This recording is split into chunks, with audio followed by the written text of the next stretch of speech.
السلام علیکم دوستو، کیسے ہیں آپ سب؟ امید کرتا ہوں آپ سب خیریت سے ہوں گے، خوشحال ہوں گے۔ میں ہوں عثمان نشاد اور آپ دیکھ رہے ہیں عثمان نشاد آفیشیل۔ آج پھر آپ کی خدمت میں ایک بہت ہی پیاری سی ویڈیو لے کے حاضر ہوا ہوں۔ امید کرتا ہوں کہ آپ کو پسند آئے گی۔ چلیے چلتے ہیں ویڈیو کی طرف۔ آدم علیہ السلام کے بعد 1000 سال تک توحید پر قائم رہنے کے بعد ان لوگوں میں بت پرستی اس طرح شروع ہوئی کہ ان برے لوگوں میں بعض نیک لوگ بھی تھے۔ یہ برے لوگ ان نیک لوگوں سے بہت محبت کرتے تھے اور ان سے تقرب حاصل کرتے تھے، ان کی شان میں بہت مبالغہ کرتے تھے، جیسا کہ آج کل بعض لوگ علماء اور صالحین کی مدح سرائی میں زمین و آسمان کے قلابے ملاتے ہیں۔ یہی چیز بعد میں شرک کا ذریعہ بنی۔ امام بخاری رحمت اللہ علیہ نے سورہ نوح آیت 23 میں اللہ کے فرمان اور انہوں نے کہا کہ ہرگز اپنے معبودوں کو نہ چھوڑنا اور نہ ود اور سوا اور یغوث اور یعوق اور نصر کو چھوڑنا کی تفسیر کرتے ہوئے ابن عباس رضی اللہ عنہما سے روایت کی ہے۔ وہ فرماتے ہیں کہ یہ نوح علیہ السلام کی قوم کے بعض نیک آدمیوں کے نام ہیں۔ جب وہ فوت ہو گئے تو شیطان نے ان کی قوم کے دل میں یہ بات ڈال دی کہ جہاں وہ حضرات بیٹھا کرتے تھے وہاں ان کے بت بنا کر رکھ دو اور ان کو وہی نام دو جو ان بزرگوں کے تھے۔ انہوں نے ایسا ہی کیا اور پتھر کے بت بنا کر ان کے نام ان بزرگوں والے رکھ دیے۔ اس وقت تو بتوں کی پوجا نہ ہوئی، لیکن جب یہ لوگ فوت ہو گئے اور علم مٹ گیا تب ان کی پوجا ہونے لگی۔ ابن عباس رضی اللہ عنہما فرماتے ہیں نوح علیہ السلام کی قوم کے یہی بت بعد میں عرب میں پوجے گئے، یعنی ان نیک بزرگوں کے بت بنا لیے گئے اور آہستہ آہستہ ان کی پوجا شروع کر دی گئی، اور سب لوگوں نے ایک اللہ کی عبادت سے انکار کر دیا۔ نوح علیہ السلام اکیلے اس دنیا میں موحد اور توحید پرست باقی رہ گئے۔ نوح علیہ السلام کا نسب کچھ یوں ہے: نوح بن لامک بن متو شلح بن ادریس۔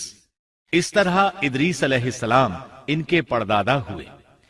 اس وقت لوگوں کی عمریں بہت طویل ہوتی تھیں، اس لیے ہم کہہ سکتے ہیں کہ ادریس علیہ السلام کئی 100 سال زندہ رہے اور نوح علیہ السلام 1000 سال سے بھی زیادہ عرصہ زندہ رہے۔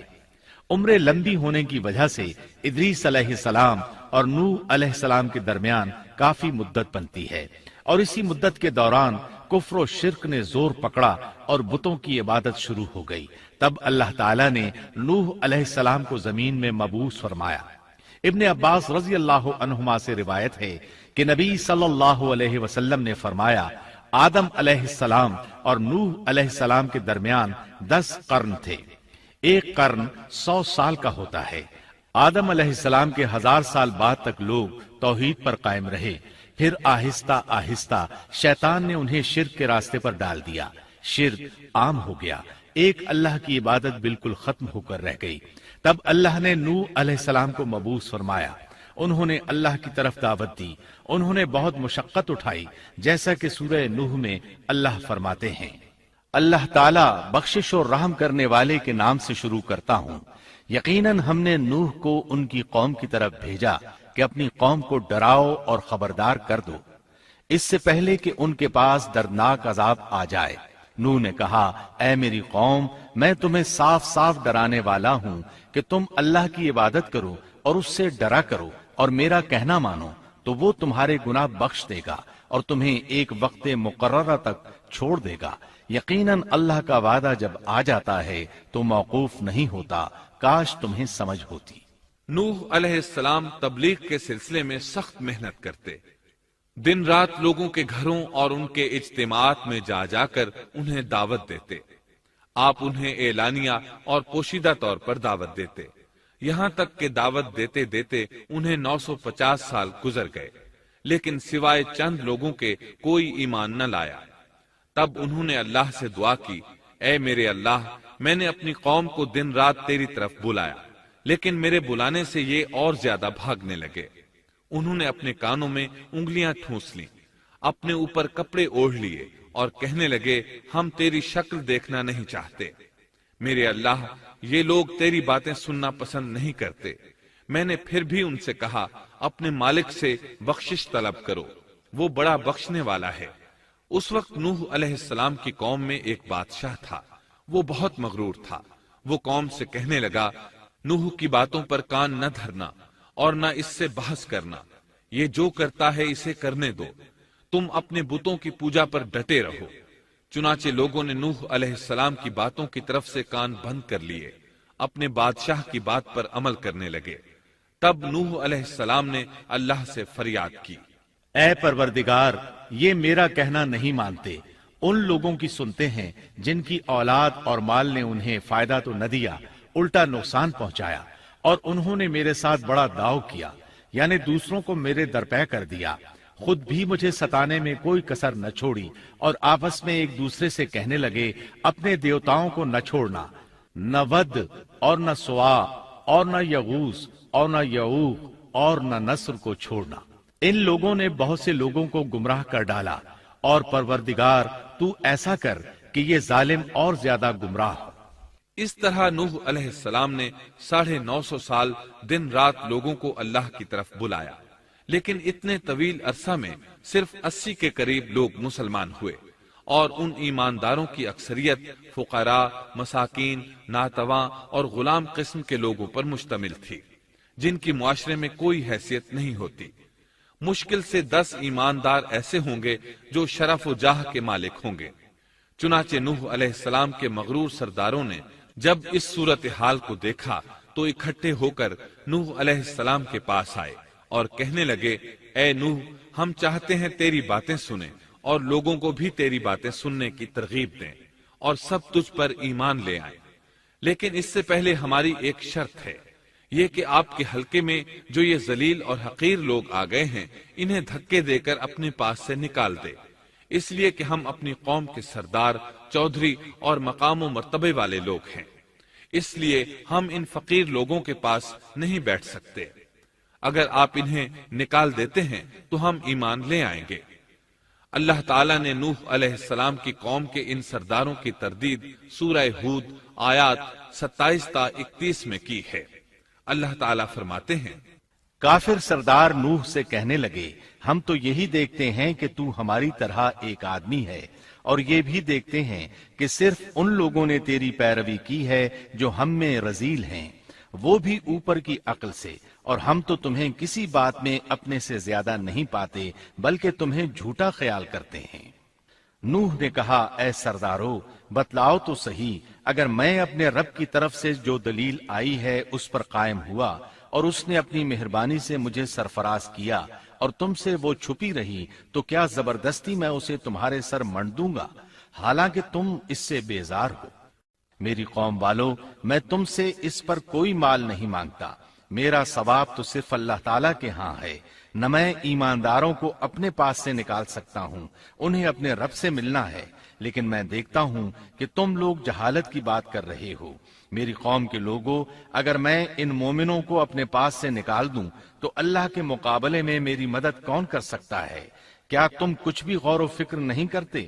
میں تم سے یہ نہیں کہتا کہ میرے پاس اللہ کے خزانے ہیں، اور میں غیب کا علم بھی نہیں رکھتا، نہ میں یہ کہتا ہوں کہ میں کوئی فرشتہ ہوں، نہ میرا یہ قول ہے کہ جن پر تمہاری نگاہیں ذلت سے پڑ رہی ہیں اللہ تعالیٰ انہیں کوئی نعمت دے گا ہی نہیں، ان کے دل میں جو ہے اللہ اسے بخوبی جانتا ہے۔ اگر میں ایسی بات کہوں تو یقیناً میرا شمار ظالموں میں سے ہوگا۔ اس پر نوح علیہ السلام کی قوم اور اکڑ گئی اور وہ کہنے لگے، اے نوح، بس بہت ہو گیا، تو نے ہمیں بہت ڈرا دھمکا دیا، اب اگر تو سچا ہے تو جس چیز کا وعدہ تو ہم سے کرتا تھا اس کو لے آ۔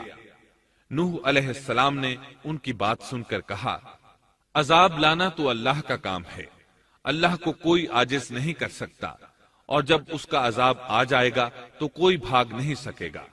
اس کے بعد نوح علیہ السلام کی قوم کا ان سے آمنا سامنا ہوا تو انہوں نے ان سے کہا، اے میری قوم، اگر تم پر یہ گراں گزرتا ہے کہ میں تم میں رہتا ہوں اور تمہیں اللہ کی باتیں سنا رہا ہوں، تم اس سے چڑھتے ہو اور مجھے نقصان پہنچانے کے درپے رہتے ہو، تو سنو، میں صاف کہتا ہوں، مجھے تمہارا کوئی خوف نہیں، تمہاری کوئی پرواہ نہیں، تم سے جو ہو سکے کر گزرو، میرا جو بگاڑ سکتے ہو بگاڑ لو، تم اپنے شریکوں اور جھوٹے معبودوں کو بھی بلا لو۔